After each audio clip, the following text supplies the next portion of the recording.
Hola, hola, ¿cómo están? Buenos días, buenas tardes, buenas noches. A la hora que nos estén escuchando, les saluda Osvaldo Galarza, el cofundador de enlacancha.us y el host del podcast En la Cancha de Bienes Raíces.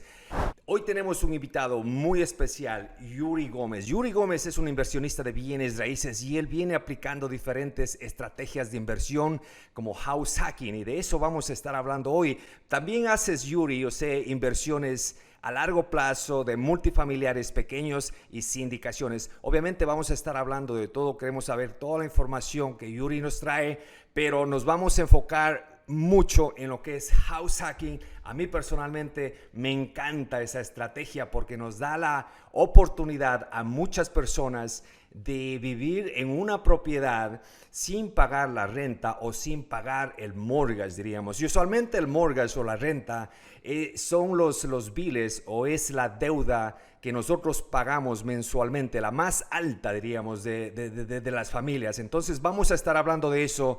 Bienvenido, Yuri. Muchísimas gracias por estar con nosotros aquí en nuestro podcast. Cuéntanos un poquito de ti. ¿Quién es Yuri Gómez? ¿De dónde vienes? ¿Cuánto tiempo llevas invirtiendo?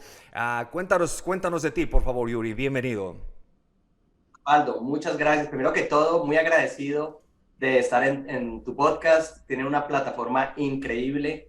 Todo, como te dije, detrás de cámaras, todo lo que tenga que ver con bienes raíces en español, ayudando a nuestra comunidad latina, me parece buenísimo. Y cuando me hablaron de ustedes, pues para mí fue un honor poder participar y aportar nuestro granito de arena. Entonces, bueno, hablando un poco sobre mí, yo empecé a invertir hace ya casi 9 años, 8 años y medio, en bienes raíces. Empecé en single family, una casa, como inversión. Yo no vivía en esa casa. Yo vivía en Miami, la casa estaba en Orlando. Y entonces empecé pues a aprender un poco sobre lo que era tener una propiedad de inversión. Después compramos un fourplex, un cuadruplex, con mi padre y mi esposa. Y mi esposa tenía un apartamento antes de que yo la conociera, mi padre tenía otra propiedad, yo vendí mi casa, la primera casa que tenía, todos vendimos nuestra propiedad para poder comprar ese fourplex. Ese fourplex ahora lo tenemos en rentas a corto plazo en Airbnb, y gracias a ese fourplex pues logré el primer nivel de libertad financiera, que es pues lograr pagar todos mis gastos para poderme salir de mi W2. Soy casi, cumplo 2 años que me salí de mi trabajo de W2. Entonces, eso fue gracias a ese fourplex. Y en el 2019 compramos un duplex, mi esposa y yo, nos volvimos house hackers, que es lo que se llama vivir en una propiedad y rentar el otro lado. Entonces, hicimos eso. También hicimos un poco de house flipping, fix and flip el año pasado. En el 2021 hicimos 3 flips, y después este año hice 2 flips como prestamista, como private lender, y ahí fue que ya decidí no involucrarme más en flips. Y el año pasado también empecé a involucrarme con multifamilies grandes, en sindicación multifamiliar. Es básicamente armar un grupo de personas y entre todos comprar una propiedad más grande de lo que pudiéramos comprar cada uno. Es básicamente una inversión grupal, y eso es en lo que estoy más involucrado a día de hoy. Pero todavía tenemos y operamos nuestro fourplex con las rentas vacacionales, y todavía vivo en el duplex del que soy house hacker. Sí. Oh, wow, muchísimas gracias. Impresionante, Yuri. Entonces tú empezaste tu carrera de inversionista hace 9 años más o menos, me dices, ¿verdad? Sí, hace 9 años empecé y he hecho todo, o sea, he invertido pasivamente. El año pasado participé en 2 proyectos pasivos de sindicación multifamiliar, un total de 594 unidades. Este año he sido inversionista activo como parte del grupo gestor en 3 proyectos de un total de 576 unidades.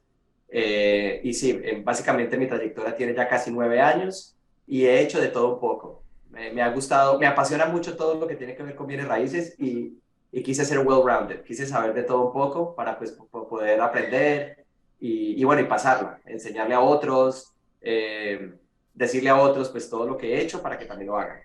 Wow, impresionante. Y eso es una de las cosas que a mí personalmente, Yuri, me encanta de bienes raíces, porque hay muchísimas cosas que tú puedes hacer, hay muchísimas estrategias que tú puedes aplicar. Entonces, depende de dónde estés. Al principio, por ejemplo, yo no tenía capital, no tenía mucho conocimiento, empecé haciendo wholesaling, porque se necesita muy poco capital y muy poco conocimiento también, digamos, en las inversiones de bienes raíces. Entonces, para las personas que nos están escuchando, siempre manténganse con la mentalidad abierta, porque a veces les van a decir, no, tú no puedes hacer esto, pero eso no quiere decir que no puedas hacer otra o aplicar otra estrategia de inversiones de bienes raíces. Eso es lo interesante de bienes raíces. Yuri, me encanta hacer esta pregunta porque a todos nos pasa. Al principio, a mí, por ejemplo, una de las razones por las que me llamó la atención bienes raíces, siempre tenía la mentalidad, digo, quiero hacer dinero, quiero un negocio, pero ¿qué hago?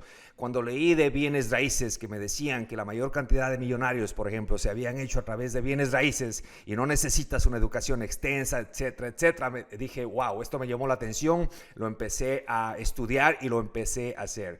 ¿Cuál fue tu inicio? ¿Por qué empezaste? ¿Por qué tomaste la decisión? ¿De dónde vino la idea de invertir en bienes raíces? Bueno, yo llegué a este país de 16 años, hace 24 años, de Colombia. Vivo hace 24 años en la Florida, nunca me he movido del estado de la Florida. Y vengo de una familia de emprendedores. Mi padre ha sido un emprendedor toda su vida, ha sido comerciante en Colombia. Por visa de inversionista, pues logramos aquí tener nuestros documentos, nuestra visa y después nuestra residencia y después nuestra ciudadanía.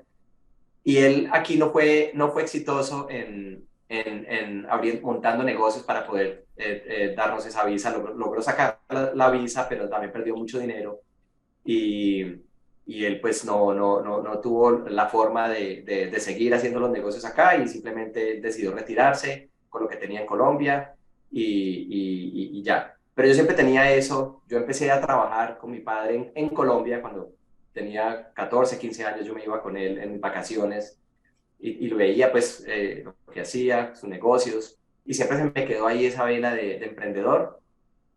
Los bienes raíces siempre me gustaron. Mi padre invertía en bienes raíces en Colombia, en Estados Unidos, aparte de la casa en la que vivía, nunca lo hizo. Y siempre fue algo que estaba detrás de mi mente, algo como que algo me decía que yo debería hacer, pero estaba ahí muy atrás. Y después por accidente en mi trabajo, mi W2, yo trabajé 11 años para Verizon Wireless y en mi W2 conocí a alguien que era un genio, una persona muy talentosa, que hacía muy bien su trabajo en Verizon, era muy exitoso y también era emprendedor. Montó un restaurante, después invirtió en bienes raíces y bueno, en este momento ya tiene un imperio de bienes raíces. Empezó sin nada de dinero porque en el restaurante perdió todo lo que tenía y en este momento tiene un patrimonio de más de 10 millones de dólares en tan solo unos 8 años. Wow. Entonces ha tenido un éxito muy grande y él fue mi primer mentor. Él trabajaba en Verizon cuando ya estaba empezando a invertir en bienes raíces. Yo iba con él a manejar las calles cuando vivíamos en Miami. Yo vivía en Miami en esa época y manejábamos y veíamos propiedades que él quería comprar. Él tenía un mentor con más de 30 años de experiencia, entonces yo me estaba apalancando de todo ese conocimiento de ellos. Y bueno, después me reconecté con él años después y él había abierto un vacation rental, una propiedad de rentas a corto plazo, en Airbnb. Yo ni sabía que era Airbnb en esa época, entonces eso fue hace años cuando Airbnb no era tan conocido. Y a él estaba yendo muy bien.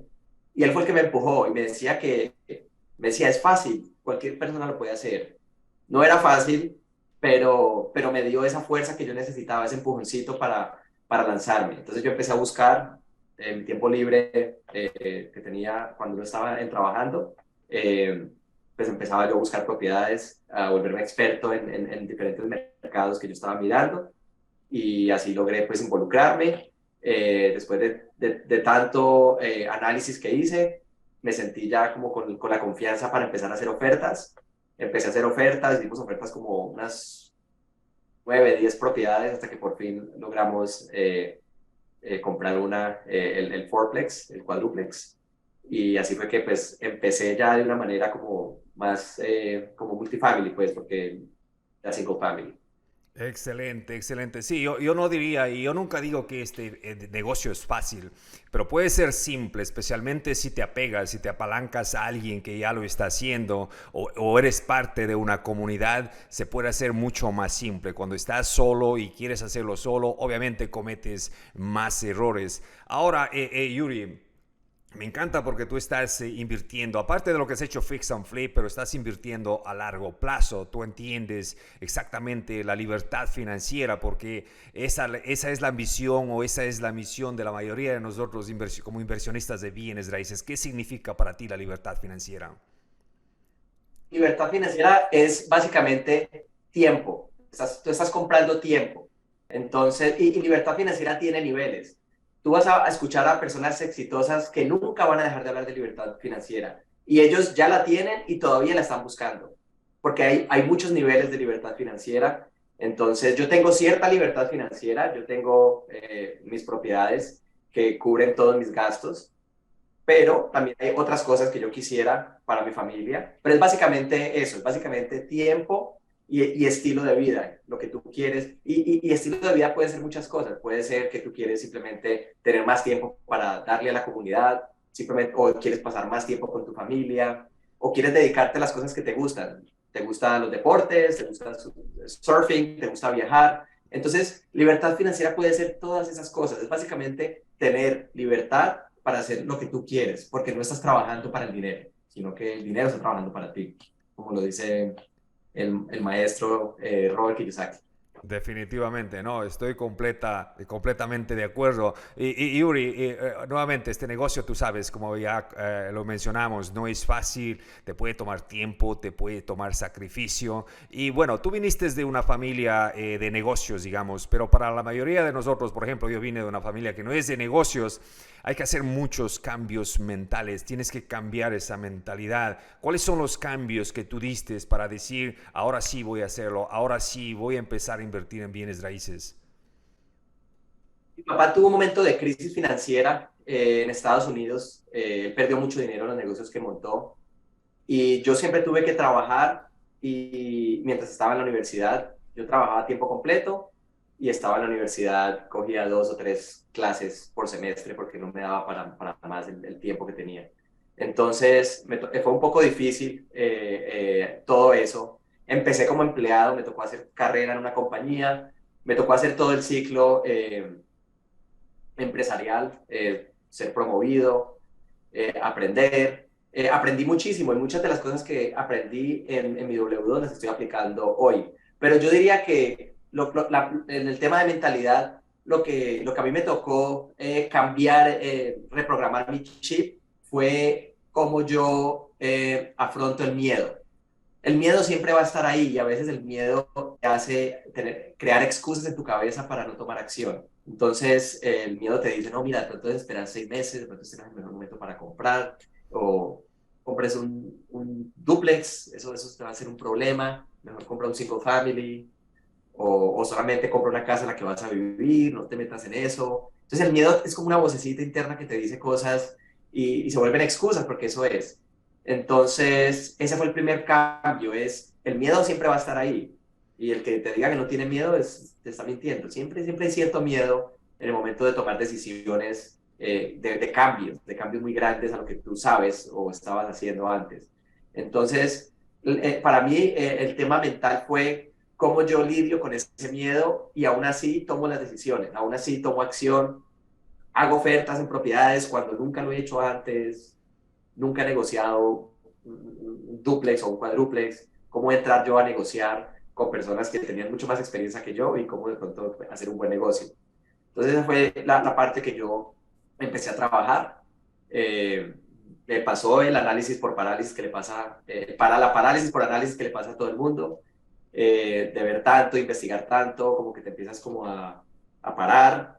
Y bueno, trabajé con eso y hasta que llegó el momento que entre yo más me educaba, más preguntas hacía a las personas que conocía y eso, como que no podía, esas excusas mentales, había un argumento, pero no, ok, puede pasar eso, pero mira, acabo de investigar que puedo hacer esto. Entonces, eso me ayudó como a convencerme a mí mismo. Uno se tiene que convencer uno mismo de que hay que tomar acción y básicamente es una decisión interna hasta que lo logras hacer. Sí. Excelente, ¿no? Algo muy importante que mencionaste, Yuri, es educación. Si tú tienes educación, si tú te educas, si tú aprendes cómo hacer las cosas, ya sea teóricamente o siguiéndole a alguien o asociándote a alguien que ya lo está haciendo, ese miedo se va disolviendo. Y también estoy de acuerdo que el miedo está siempre allí porque siempre estamos tratando de hacer cosas nuevas y el miedo aparece, pero mientras nosotros estamos convencidos de que nosotros podemos superar ese miedo con conocimiento o con apalancamiento, ya sea de conocimiento o con otros inversionistas o con otras personas que están haciendo lo que nosotros queremos hacer, ese miedo se disuelve. Es un problema que nosotros podemos resolver, pero me encanta lo que dijiste. Ahora, Yuri, vamos un poquito a las inversiones. Esto es lo que me gusta, la parte de las inversiones. ¿En qué mercado estás invirtiendo ahora mismo tú? En este momento, en Texas y Florida, más que todo Florida, pero no estoy atado a Florida. Me gustan todos los estados que tengan buen crecimiento de población y de empleos y que haya diversidad de empleos, que no haya una sola industria que está abarcando gran parte de ese mercado y que sean estados landlord friendly, que sean Ok. amigables con el que arrienda, que las leyes y las regulaciones nos protejan a nosotros, porque es un negocio y en el caso mío trabajamos con inversionistas, estamos implementando un plan de negocio, entonces es importante para nosotros poder manejar eso como un negocio y que las leyes nos protejan y podamos correrlo como un negocio. Entonces eso es como lo más importante. Entonces no solamente me gusta la Florida y Texas, son los que estoy invertido en este momento, pero estamos mirando en muchos estados, en las Carolinas, por ejemplo, en Georgia. Hay otros estados muy buenos que cuando se presente una oportunidad con buenos números, vamos a llegar a ese mercado también. Ok, obviamente vamos a enfocarnos en lo que es house hacking, pero ahora cuando estamos hablando de inversiones en diferentes estados, ¿estamos hablando en sindicaciones, en multifamilies o todo tipo de inversión? Sí, sindicaciones. Yo, los multifamilies pequeños, el house hacking bueno, pues el house hacking nuevamente es donde vivo, que es en Sarasota, Florida. Y la otra propiedad, que es el Fourplex, está en St. Petersburg, Florida, que es certificada de Tampa y como a una hora, como a 50 minutos de Sarasota, de donde yo vivo. Entonces es bastante cerca. Es importante que si tú tienes una propiedad que tú mismo operas, que vivas cerca de ella. No es indispensable vivir cerca, tú puedes vivir en otro estado, pero tienes que tener gente allá que te está ayudando en el día a día porque cosas siempre van a pasar. Entonces tienes que tener a alguien que pueda ir a la propiedad a resolver cualquier cosa que pase. Pero sí, para Definitivamente. responderte, estamos familias pequeños, estamos en toda el Greater Tampa Area, que es St. Petersburg, Florida y Sarasota, Florida. Excelente, excelente. Bueno, hablemos de house hacking, Yuri. Me encanta ese tema. Háblanos un poquito, explícanos primeramente para las personas que no sabemos. Obviamente, house hacking es un término en inglés, pero explícanos para que nuestra comunidad entienda qué es house hacking y cómo funciona. Bueno, pues house hacking es básicamente comprar una propiedad en la que vas a tener personas que viven ahí. Puede ser una casa con 4 cuartos, por ejemplo, y rentas 2 o 3 cuartos o un cuarto y tú vives en uno de los cuartos. Entonces, las personas que viven ahí te están ayudando a pagar los gastos. O, en el caso mío, compré un multifamily pequeño, en el caso de nosotros un duplex, pudo ser un triplex o un fourplex o un quadruplex, y básicamente es vivir en un lado y rentar los otros. Entonces es un house hacking. Yo vivo en un duplex y el lado mío es una casa de 4 cuartos, 3 baños y el otro lado es un apartamento de 2 cuartos, 2 baños. Pero es un apartamento de 1100 pies cuadrados, es bastante amplio, bastante grande, con su porch. Es un área bien cómoda. Perfecto, no, para las personas, por ejemplo, nosotros como latinos tenemos la cultura, llegamos aquí, vivimos en una casa y compartimos cuartos, compartimos el basement. Eso básicamente es el concepto de house hacking. Yo soy soltero, me rento una casa de 3 dormitorios, tiene un basement, yo utilizo un dormitorio y rento los dormitorios y aparte de eso el basement y yo les cobro a mis roommates, en este caso, la renta. Entonces hay la posibilidad de que yo pague cero renta y los roommates que están allí pagan toda la deuda. Eso es el concepto de house hacking, ¿verdad? Para que me entiendan, especialmente las Exactamente, personas que rentan. eso es. Tú vives Perfecto. en una propiedad y tienes otras personas que también viven ahí que te ayudan a pagar tus gastos. Exacto. Excelente. No, y eso me encanta esto porque tú estás haciendo en este momento. Tú en este momento, vamos a hablar un poquito más en detalle, obviamente, compraste un dúplex, rentaste el uno, estás viviendo en el otro y el un dúplex que está rentado bueno, la una parte del dúplex que está rentado está pagando básicamente, en este caso, todo o parte de la deuda. Bueno, casi, en su momento fue casi todo. Te voy a contar la historia. Yo lo compré con mi esposa y estábamos pagando $1,799 por la hipoteca, seguro y taxes. Un edificio de 3.400 pies cuadrados, muy grande. Eso fue un negocio muy bueno en su momento. Se compró a muy buen precio. Y pagábamos 1,799 y la inquilina al lado, cuando hicimos la renovación, fue una renovación de más o menos 6 semanas.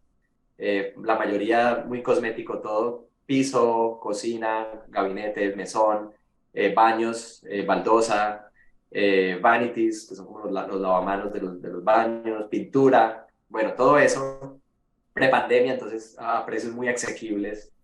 Se hizo todo eso, la inquilina se mudó, la inquilina nos pagaba $1,600. Prácticamente nosotros pagábamos $199 para vivir en una casa de 4 cuartos, 3 baños, y eso es prácticamente vivir gratis. Entonces, así fue Definitivamente. como empezó el negocio.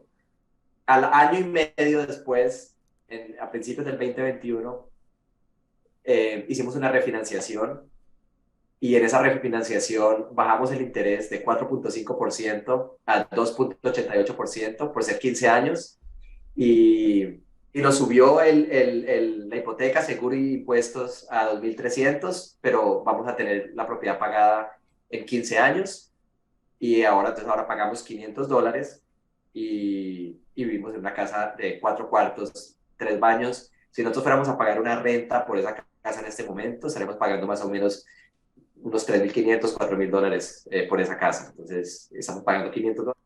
Wow. Entonces, sí, es muy beneficioso. Sí, no, y de eso les hablo, porque es un pago mensual que tú te estás ahorrando y usualmente la renta o los mortgages son los pagos o las deudas más altas que una familia tiene. Hablemos un poquito de porque quiero que entendamos y quiero que veamos paso a paso cómo funcionó el house hacking desde el principio. Por ejemplo, ¿de dónde viene el trato? ¿Cómo encontraste esta propiedad, Yuri? Entonces ya se me había metido el chip de los multifamilies, vamos a comprar multifamilies, y pues house hacking era como lo más fácil en ese momento. Además que al fourplex prácticamente nos tocó todo el patrimonio. O sea, mi esposa vendió su propiedad, mi padre vendió su propiedad, yo vendí mi propiedad.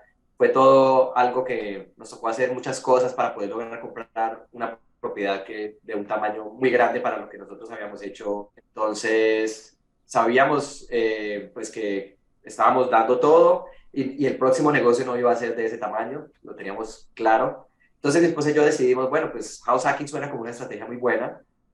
Y yo empecé como a negociar con el banco. Yo tenía un ahorro pues, de mi trabajo en Verizon. Yo los últimos 3 años que trabajé en Verizon o 4, pues ganaba ya six-figure salary, ya ganaba pues más de $100,000 al año por los últimos 4 años que trabajé ahí. Entonces, pues yo ahorraba, siempre he sido de la escuela de ahorrar dinero. Siempre he sido muy ahorrativo, siempre una parte de mis ingresos se van al ahorro. Entonces, pues podíamos pagar un 20% para una propiedad en ese momento de unos 350, $400,000 más o menos. Ese era como nuestro presupuesto. Entonces empezamos a buscar. Un consejo que le doy a las personas cuando están buscando, háganse preaprobar con un banco porque eso te obliga a tomar acción. Porque estás preaprobado, tienes 60, 90, a veces, dependiendo del banco, 120 días para hacer una oferta y cerrar un negocio. Entonces, y yo hice eso, yo me hice preaprobar y empecé a enfocarme más en duplexes, pero también vimos casas, uno se empieza a antojar, la casa de los sueños. Bueno, hice ofertas en casas que menos mal esos negocios no se dieron, pero sí, empezamos a mirar propiedades Ok, y Yuri, disculpa que te interrumpa. O sea que tú, cuando fuiste a un banco a que te preaprueben para un préstamo, para comprar una casa para ustedes, todavía no estaban, no tenían la idea de hacer house hacking o querían comprar un single family home, o eso fue lo que pasó. no, vimos single family homes y hicimos ofertas en single family homes, pero la estrategia, la idea siempre fue hacer un multifamily pequeño. Ok, ok, Entonces, perfecto. pero con la premisa de que íbamos a vivir en una de las unidades. Ok, Podía ser un entonces, pero triplex, ese era el plan, comprar una ese propiedad era el plan desde el para principio. hacer house hacking. Porque si tú estás por todos lados, pues no vas a llegar a cerrar ningún trato, ningún deal. Entonces es muy importante tener un criterio específico, qué es lo que vas a hacer, y enfocarte en ese criterio. Y así te vuelves un experto, hacer ofertas, negociar, hasta que le pegas al negocio y logras cerrar. Entonces yo empecé a hacer eso, empecé a buscar, enfocarme más en duplexes, y encontré encontré varios precios se veían muy buenos en papel y yo dije, bueno, tengo que ir a verlos. Y eran tres, para ser específico. Y uno de esos tres que en las fotos no se veía como el mejor, resultó siendo una propiedad muy buena. Y contacté a la Realtor. Yo los multifamilies pequeños siempre los he comprado sin Realtor. No tengo nada en contra de los agentes inmobiliarios. Son una muy buena, ellos se pueden ayudar, ellos son expertos en el mercado local. Pero para mí como inversionista, como es tan difícil encontrar un buen negocio, tú tienes que volverte un experto en un mercado local. Y con un Realtor, pues ellos van a ser los que te van a llevar y te van a mostrar lo que hay y todo. Y es mejor uno tomarse el tiempo de mirar en Zillow, en Redfin, en todas estas aplicaciones. La información está ahí hoy en día al alcance de tus manos. Entonces, para mí era importante yo tener el control de la adquisición y yo compré mis dos multifamilies pequeños sin un Realtor. Entonces, yo contacté a la Realtor del vendedor, a la gente del vendedor, que hay formas de buscar en letras Ok, ok, chiquiticas. espérate un ratito, Yuri. Y esto para que la gente entienda. Cuando Yuri dice que no ha utilizado a un realtor, y me corriges, Yuri, si estoy equivocado, él está diciendo que no tiene un realtor que le representa a él, pero una vez que encuentra la propiedad, él se contacta con el realtor que está vendiendo la propiedad, que está representando al vendedor. Estoy correcto, ¿verdad, Yuri? Exactamente, o sea que a mí no me está representando ningún agente inmobiliario, yo estoy directamente hablando con el agente, el realtor del vendedor, Del exacto. vendedor. Y estoy seguro que nos vas a ayudar con cuáles son los beneficios de hacer esto. Esto me encanta. Dale, Yuri. Nada en contra de los realtors, ellos pueden ser muy buenos y te pueden Nada enseñar. personal, nada personal. Esto es negocios. Hablando de negocios, la negociación se empieza a hacer un poco menos difícil porque tú empiezas a lidiar, ¿qué pasa? El mercado ha estado caliente por muchos años, ahora parece que se está empezando a enfriar un poco, pero por muchos años el mercado estaba muy caliente y tú estabas haciendo ofertas con otras 10 personas y era muy difícil que te pusieran cuidado. ¿Qué pasa? Cuando el realtor se da cuenta que tú no tienes Realtor, de un momento a otro te empieza a contestar el teléfono, te empieza a contestar las llamadas. Él quiere que tú te ganes la casa, porque si tú te ganas la casa, no tiene que compartir, él o ella no tiene que compartir la comisión con el agente del comprador, porque no hay agente del comprador. Entonces, puede ser muy beneficioso. O también, cuando entras a negociar, tú puedes entrar a negociar esa parte de ese otro 3%, tú puedes pedir, bueno, bájenme un 1.5% o un 2% de ese 3 que están dejándole de pagar a la gente que no tengo. Entonces también puedes entrar a negociar. Entonces, por esos dos motivos, encontré yo mucho valor. De hecho, esto no me lo inventé yo. Esto fue lo que me enseñó a mí mi mentor, el que conocí en mi W2. Así era como él compraba sus propiedades. Así fue como me enseñó y así fue como yo empecé a todo el proceso de adquisición. Entonces yo contacté a la gente del vendedor de ese duplex y ella me dijo, no, esta propiedad ya nos hicieron una oferta hoy era el último día, si tú miras la fecha en el list decía que hoy eran todas las ofertas para hoy, ya tenemos una oferta que vamos a aceptar. Yo le expliqué mi historia, le dije que yo no tenía un realtor, y me dijo, ¿puedes venir a las 6 de la tarde a verla? Y yo le dije, sí, listo. Entonces me puso cuidado que no hubiera pasado si yo hubiese tenido un realtor. Entonces fui a ver la propiedad, le dije, mira, yo no puedo tomar decisiones así tan rápido, dame hasta mañana al mediodía. Me dijo, te esperamos. Me esperaron, hice la oferta y en 2 días estábamos bajo contrato. Todo fue así rapidito. Los negocios buenos son así rápidos. Si tú quieres encontrar un negocio con buenos números, que con buena rentabilidad, esos negocios que no se encuentran todos los días, tú tienes que estar listo para actuar rápido porque esos negocios se van así. Entonces, menos mal, yo estaba ya mentalmente listo para tomar esa decisión y pude actuar rápido y me pude ganar el negocio. Sí, no, eso es muy importante para las personas que nos están escuchando. La rapidez, especialmente en este tipo de mercado, o sea, es esencial. Y Yuri dice, o sea, si él hubiese tomado un par de días para tomar la decisión, alguien más lo iba a comprar. Por eso es súper importante mantenerse educándose todo el tiempo, tener ese conocimiento, porque el conocimiento hace que nosotros tomemos esas decisiones rápidas.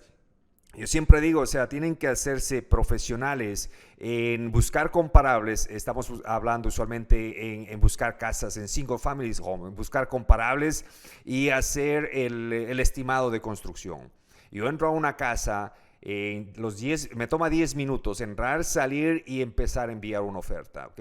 Entonces eso es súper importante y eso es exactamente lo que Yuri aplicó en este trato. Ahora Yuri, tú me imagino que, bueno, estoy seguro que analizaste los números, cómo vas a estructurar, cómo van a ser los pagos, cuánto de construcción, cuánto te va a quedar el mortgage, en cuánto vas a rentar la propiedad. ¿Cuál es la diferencia entre analizar los números para una propiedad que va a ser completamente rentada y esta donde tú vas a vivir en una parte y rentar la otra? Es completamente diferente, porque en una propiedad de inversión en la que tú no vives, tú vas a buscar es un retorno a la inversión, un flujo de caja, un cash flow.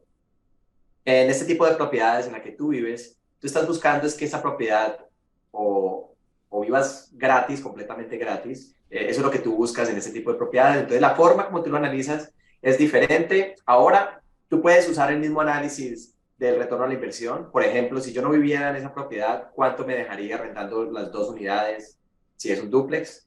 Y así pues tomar la decisión si es un buen negocio o no, y ya después tú decides si te vas a vivir a ella o no. Esa es una forma de hacerlo también. Yo no lo hice de esa forma, era una propiedad pequeña, era un poco más fácil de analizar. Yo sabía pues con mirarla, en el peor de los casos las 2 unidades se podía vivir en ellas, habían personas viviendo ahí. En un lado vivía la dueña de la casa, que es en el lado donde yo vivo ahora, y era una señora de más de 80 años, tenía en muy buen estado la casa donde vivimos nosotros. Y el apartamento sí necesitaba cosas, pero era vivible. Hubiéramos podido hacer algo con unos $10,000, hubiéramos podido hacer la renovación. Al final le metimos un poco más, pero sí, mi consejo es, tienes que, cuando tú vas a comprar una propiedad de inversión, esto aplica para house hacking y para todo lo demás, ¿cuál es el retorno a tu inversión que tú estás, con el que estás cómodo? Entonces, para mí en esa época era siempre algo que fuera por encima del 12%. Solamente en el cash flow que me dejara más del 12% era para mí en ese momento. En ese momento, si busco una propiedad, yo creo que un 9-10% de cash flow me parece muy, muy, muy bueno. Pero en ese momento yo miraba que fuera todo un 12%. Y así fue 12%, que... esto estamos hablando del dinero que tú vas a dejar en la propiedad, el retorno en ese dinero que está en la propiedad, ¿verdad? Para que la gente nos entienda.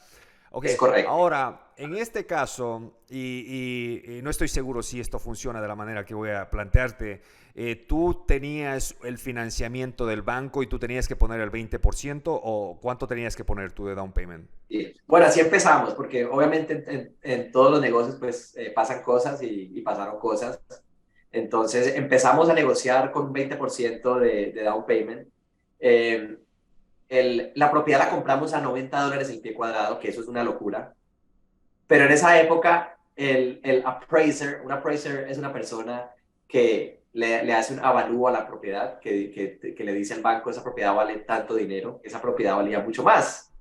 Entonces, claro, es un dúplex. En la zona 9 se habían vendido, las propiedades de menos de 4 unidades se evalúan por medio de comparables. Entonces, se miran cuáles son las últimas propiedades parecidas que se vendieron en los últimos 6 meses. En este caso, los últimos dúplex. La propiedad está en el borde de un barrio muy bueno y un barrio no tan bueno. Y estábamos ahí en toda la mitad. Entonces, los dúplex comparables no estaban en el barrio bueno. En el barrio bueno había mansiones. Entonces, el evaluador dijo, vale $30,000 menos. Yo sabía que eso no era cierto, pero bueno, no pasa nada. La vendedora dijo, no, entonces yo no la voy a rebajar, entonces vamos a cerrar, a acabar el negocio. La voy a volver a listar y que me la compre entonces alguien en efectivo, pero no va a haber negocio. Entonces me tocó negociar con el banco y negociar con la vendedora. Entonces la negociación con la vendedora era, bueno, en el cierre te vamos a dar la otra parte en un wire transfer. Y con el banco a negociar que como la plata que teníamos era la que teníamos y no teníamos más, entonces ahora ya no le voy a dar un 20% de down payment, sino un 12% para reponer ese dinero que le tenemos que dar ahora a la vendedora a la casa. Entonces, bueno, después de negociar mucho con las dos partes, logramos llegar a un acuerdo. Entonces, fueron $30,000 que se dieron en el cierre y se dio un down payment de un 12% en vez de un down payment del 20% como se había hecho originalmente. La propiedad se compró en $306,000, de los cuales 30,000 fueron directamente a la vendedora, entonces no fue parte del préstamo. El préstamo fue por 276,000 y de esos 276,000 se dio un 12%, que fue como $30,000 más o menos, más el cierre. Y básicamente entre gastos de cierre, el down payment y los $35,000 iniciales que se le metieron a los dos lados, nos gastamos más o menos unos 100, un poquito arriba de $100,000, más o menos. Eso fue lo que nos gastamos totalmente. Al apartamento de al lado se le metieron $25,000. Como dije anteriormente, con 10,000 hubiera tenido, pero Ok, queríamos ¿cuánto, hacer cuánto algo fue, para Yuri? más. ¿Cuánto, disculpa que te interrumpa, cuánto fue la construcción de los dos? ¿Cuánto le metiste a ambas propiedades en construcción, en remodelación? $35,000. Fue $35,000 muy en poco. total. Fue muy poco. Ok, ¿y cómo funciona esto? Explícanos un poquito eso. ¿Cómo funciona eso? ¿Tú tienes un préstamo del banco para comprar la propiedad y también para la remodelación o solamente en este caso para comprar la propiedad? En este caso no, en este caso fue un préstamo convencional, entonces nosotros cubrimos la parte, además que nosotros no sabíamos, como había un inquilino ahí y el inquilino tenía un contrato de arrendamiento hasta final de año, o sea, tenía como más o menos otros 5 meses, entonces no podíamos entrar a hacer la renovación, ni siquiera teníamos que hacer una renovación, hubiéramos podido poner otro inquilino, ponerle pintura y poner otro inquilino ahí y ya está, entonces eso lo hicimos porque queríamos, entonces eso corrió por cuenta nuestra. Entonces, más o menos fueron $100,000 que invertimos nosotros ahí. Una parte eran ahorros que teníamos y otra parte como no me acuerdo, creo que fueron como casi $50,000 que saqué de mi 401k para, o sea, un préstamo. Yo me he financiado mucho con mi 401k. En el fourplex me financié con el 401k, en el duplex me financié con el 401k también. Y cuando empecé mis fix and flips, cuando me estaba saliendo de Verizon, también me financié con mi 401k. Mi 401k ha sido una herramienta estupenda. Pero sí, entonces teníamos ahí $100,000 que le metimos al negocio, $35,000 en toda la construcción. En el lado de nosotros prácticamente pusimos handles a la cocina y pintura solamente, y que arreglar un closet, cosas de handyman muy básicas. Y en el otro lado sí rehicimos los baños, la cocina, pintamos textura, pintura, baldosa. Mi esposa pues lo diseñó, ella aprendió muchísimo con el fourplex, con el quadruplex, y ella pues diseño. También teníamos una diseñadora de interiores que contratamos en el quadruplex, que le enseñó mucho a mi esposa, y ella le hicimos una consulta también a ella, nos ayudó con la cocina en ese apartamento. Y bueno, entonces en total, entre las dos propiedades fueron $35,000 que hicimos en renovaciones. No fue mucho, y en esa época los costos de labor y de materiales eran mucho más bajitos porque fue todo prepandemia. Mm. Entonces tuvimos acceso a mejores materiales también. Tenemos baldosa de vidrio en algunos baños, que es muy bonita. Nos pudimos dar gusto en muchas cosas, cosas que de pronto hoy en día no hubiéramos hecho diferente, pero lo pudimos hacer en esa época. Entonces quedó bien bonito todo. Nosotros fuimos muy exigentes con la búsqueda del inquilino. Obviamente vivimos al lado y queríamos a alguien que fuera pues un buen fit para nosotros. Entonces, cuando tú eres house hacker, tienes que tener mucho en cuenta el lado humano porque la persona vive al lado tuyo y se vuelve, es tu vecino, ¿no? Entonces, eh, nosotros entrevistamos a muchas personas, nosotros pusimos la propiedad en Zillow Rental Manager, un servicio gratis que da Zillow. No tienes que tener ni licencia ni pagar nada. Ellos le cobran por aplicación directamente a los que quieren aplicar. ¿Cómo se llama? ¿Cómo se llama, Yuri, la aplicación? Zillow Rental Manager. Perfecto, gracias. Para las personas que buscan rentar sus casas, excelente.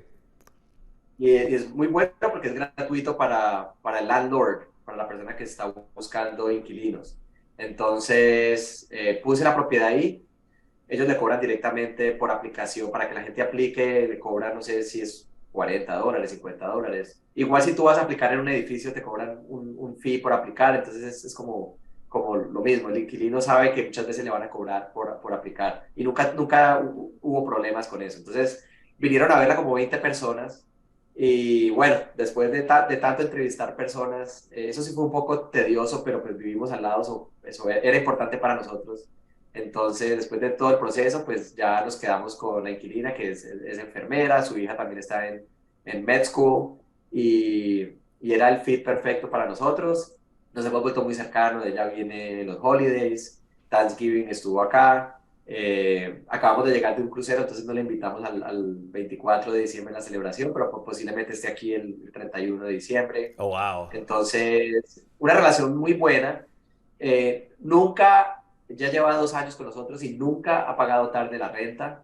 Entonces, se ha vuelto una relación muy, muy buena. Entonces, pues, se puede lograr. Ahí es que mirar los red flags. Hay que mirarlas. Cuando hay algo que no suena bien, de pronto es porque no va a ser un buen fit. Entonces, tienes que tener mucho en cuenta eso. Hazle muchas preguntas a los prospectos cuando estás buscando un inquilino y tómate mucho tiempo en tomar la decisión. Es como contratar a alguien, como cuando eres jefe y vas a contratar a alguien, que es una decisión para largo plazo, entonces muy parecido.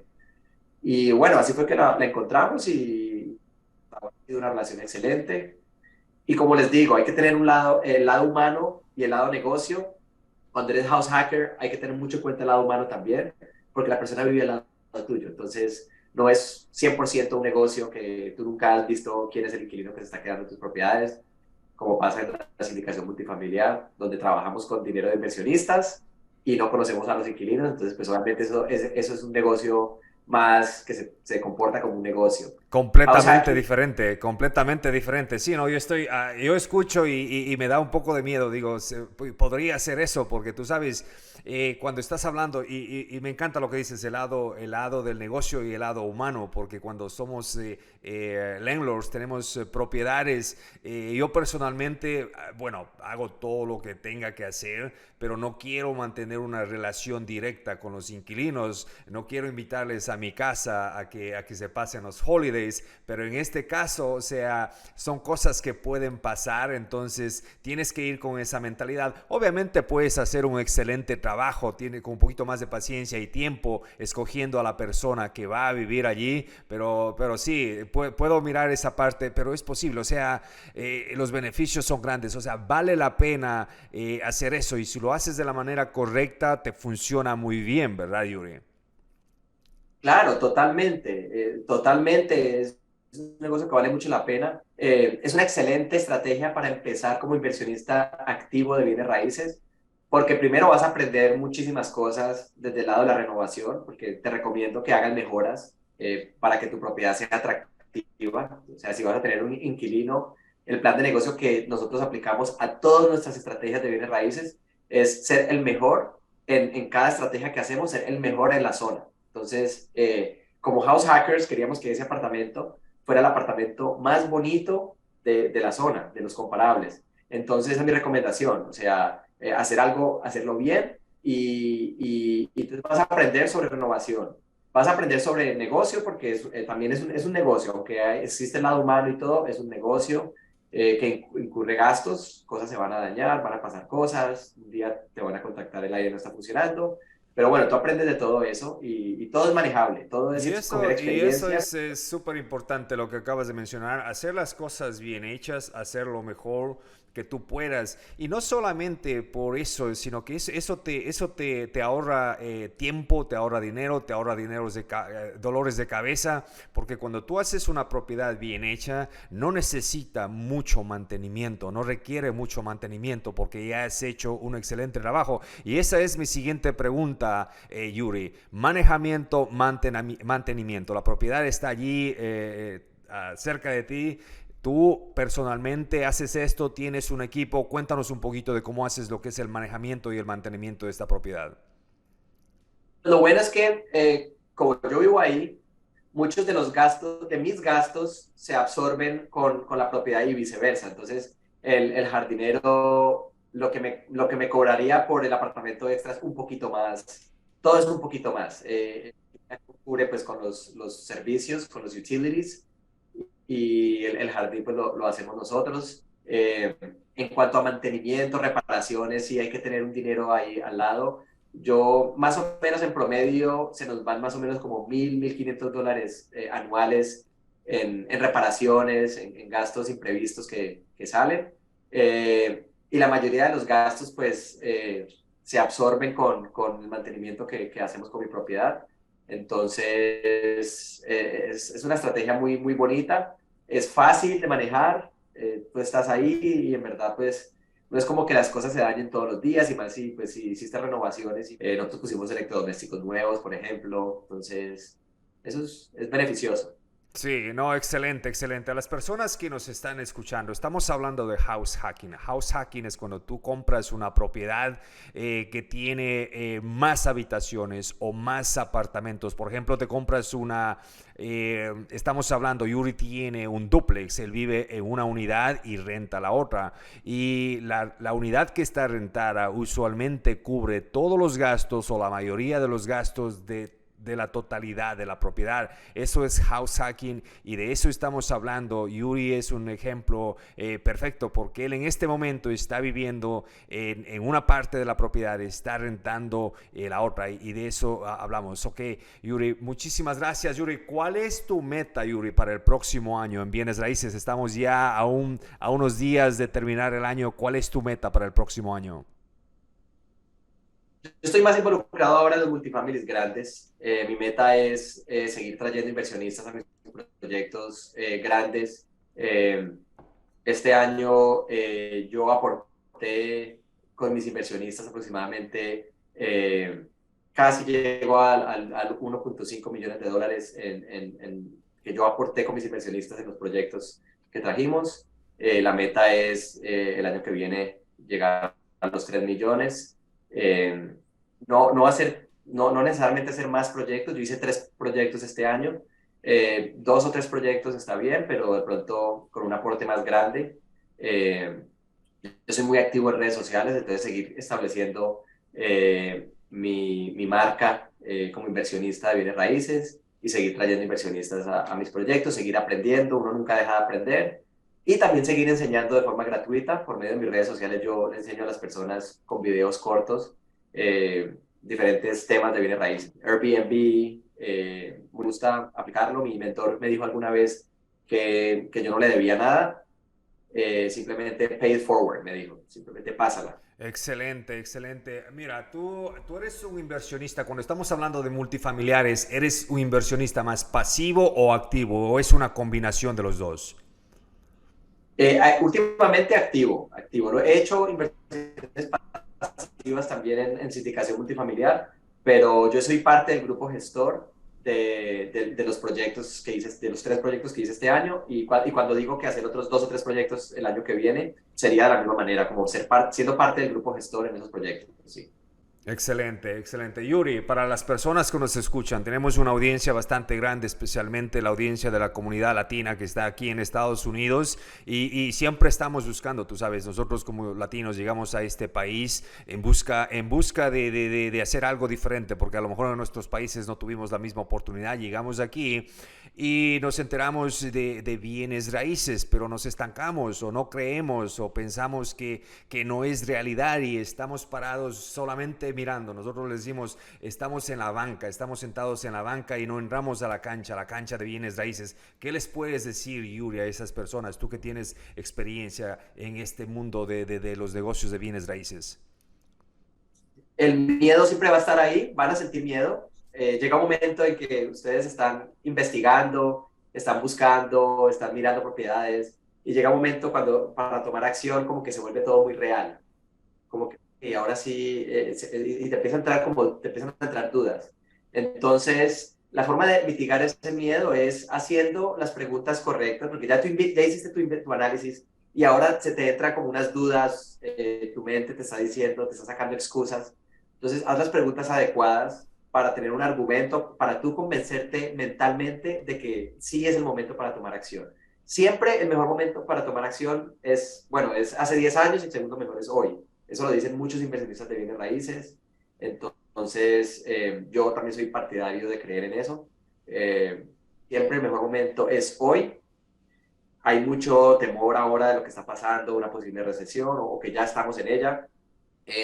No quiere decir que no se pueda encontrar un muy buen negocio hoy. Se puede encontrar.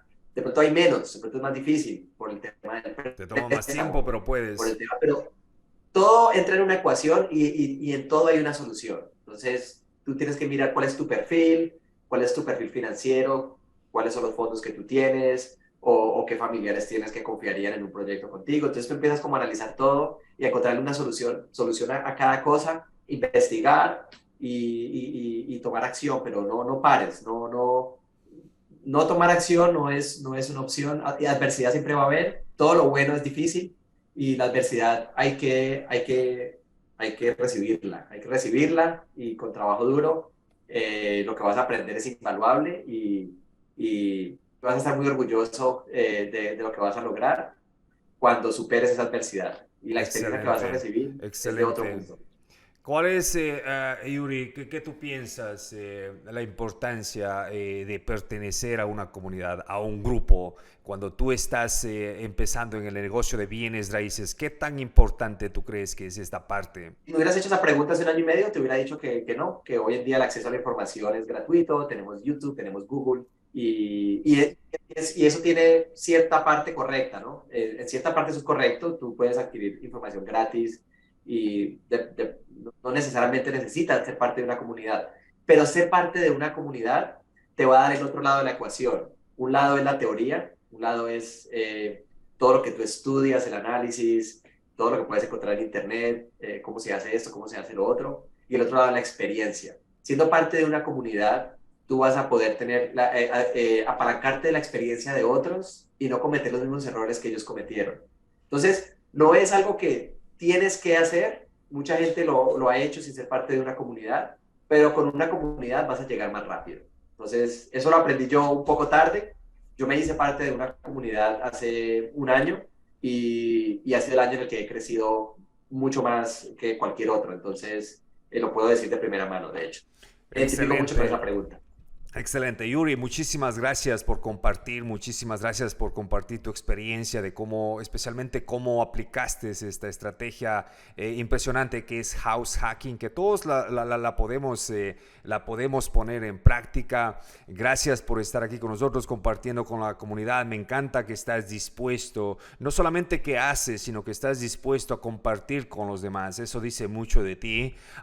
Me encantan tus metas para el año que viene y a todas las personas. Ustedes saben, ya se viene un año nuevo, es muy importante trazarse metas, es muy importante escribir esas metas y mantenerlas en la mente, no solamente decir, oh, quiero hacer, los quieros no pasan, tenemos que plasmarlos y tenemos que dedicarnos y sacrificar todo el tiempo para nosotros poder llegar a esas metas. Yuri, Muchísimas gracias nuevamente. Agradezco mucho tu voluntad de estar aquí y nos vemos en el próximo año y en el próximo nivel.